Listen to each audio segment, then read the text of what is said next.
IG হিসেবে নাকি আমি পূর্বাঞ্চলে ফারুক মার্কেটের পাশে 10 কাঠার একটি জায়গা কিনেছি, যেটার বাজার মূল্য 22 কোটি টাকা। ইনিয়ে বিনিয়ে বলার চেষ্টা করা হয়েছে যে 22 কোটি টাকা দিয়ে আমি আইজি থাকাকালীন সময় ইনডিরেক্টলি বলার চেষ্টা করা হয়েছে প্লটটি কিনেছি।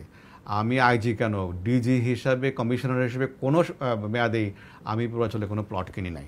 2001 সালে রাজুর যখন সরকারিভাবে আবেদন আহ্বান করে, তখন আমি আবেদন করে সরকারি কোঠায় একটি 10 কাঠার প্লট বরাদ্দপ্রাপ্ত হয়েছিলাম, আজ থেকে প্রায় 23 বছর আগে।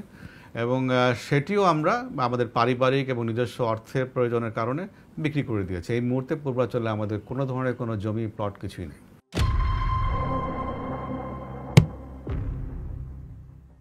রূপগঞ্জের নাওড়ায় আমাদের একটি 2 বিঘা জমির প্লট আছে, যার বাজার মূল্য 2 কোটি টাকা বলে সংবাদে উল্লেখ করা হয়েছে। রূপগঞ্জের নাওড়ায় এবং অন্যান্য কোনো ইউনিয়নে কোথাও আমাদের কোনো 2 বিঘার কোনো প্লট নাই।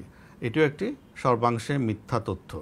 রূপগঞ্জে আমাদের কোনো জমি নাই এক্সেপ্ট আনন্দ হাউজিংয়ে, যেটি রূপগঞ্জ জেলা থানার মধ্যে অবস্থিত এলাকার মধ্যে, সেখানে একটা প্লট আছে। তাছাড়া আমাদের অন্য কোথাও কোনো ধরনের কোনো জমি বা 20 কোটি টাকা মূল্যের কোনো সম্পত্তি আমাদের নাই। মেয়ের বিশ্রামের জন্য 3.5 কোটি টাকার ফ্ল্যাট কিনেছি বলে অভিযোগ করা হয়েছে। আমার মেয়ে, আমার জ্যেষ্ঠ কন্যা সবসময় আমার সরকারি বাসা থেকে তার বিশ্ববিদ্যালয়ে যাওয়া আসা করতো, তার জন্য কোনো বিশ্রামের জন্য বাড়ি কেনার কোনো প্রয়োজন আমরা কখনো অনুভব করিনি।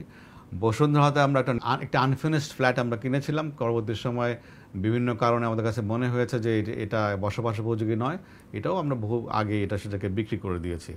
সেই ফ্ল্যাটে নাকি একটা 50 লক্ষ টাকা দামের দরজা আছে, রেফারেন্স হচ্ছে, বরাত হচ্ছে বাড়ির দারোয়ান। তো বাড়ির দারোয়ান কিভাবে দরজার দাম জানলো, সেটাই হলো আমাদের একটা বিরাট প্রশ্ন। একটা দরজা সাধারণত 21 স্কোয়ার ফিট থেকে সর্বোচ্চ 32 স্কোয়ার ফিট কাঠ থাকতে পারে। যদি একটা সেই দরজার দাম 50 লক্ষ টাকা হয়, তাহলে একটা প্রতি স্কোয়ার ফিট কাঠের দাম পড়ে 2.5 লক্ষ টাকা। এটা এত মূল্যমানের পৃথিবীতে কোন কাঠ আছে আমাদের জানা নেই। এটাও একটি আমি মনে করি হাস্যকর, আমি মনে করি যে মিথ্যা, নির্জলা মিথ্যা সংবাদ, শুধুমাত্র চরিত্র হননের জন্য যেগুলো করা হয়েছে।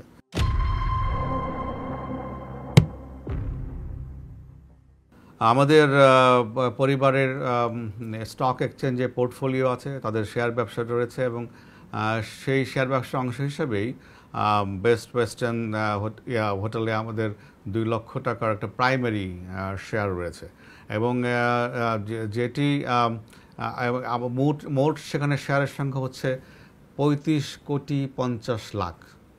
তো 35 কোটি 50 লাখ শেয়ারের মধ্যে থেকে আমাদের কাছে 2 লক্ষ শেয়ার আছে, তাও প্রাথমিক শেয়ার অভিহিত মূল্যে, এবং সেটাকেও এমনভাবে উপস্থাপন করা হয়েছে যে এখানে বিশাল একটা ইনভেস্টমেন্টের বিষয়, যা আসলে সঠিক নয়।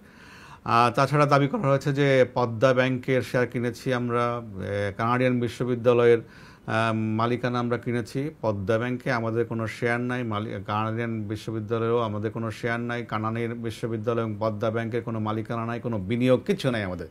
পদ্মা ব্যাংক একটি আর্থিক প্রতিষ্ঠান, সেখানে আমাদের ন্যূনতম একটা ব্যাংক অ্যাকাউন্টও নাই। তো এটাও একটা একেবারে নির্জলা মিথ্যা কথা, এবং এটির কোনো ভিত্তিহীন সংবাদ এখানে পরিবেশিত হয়েছে।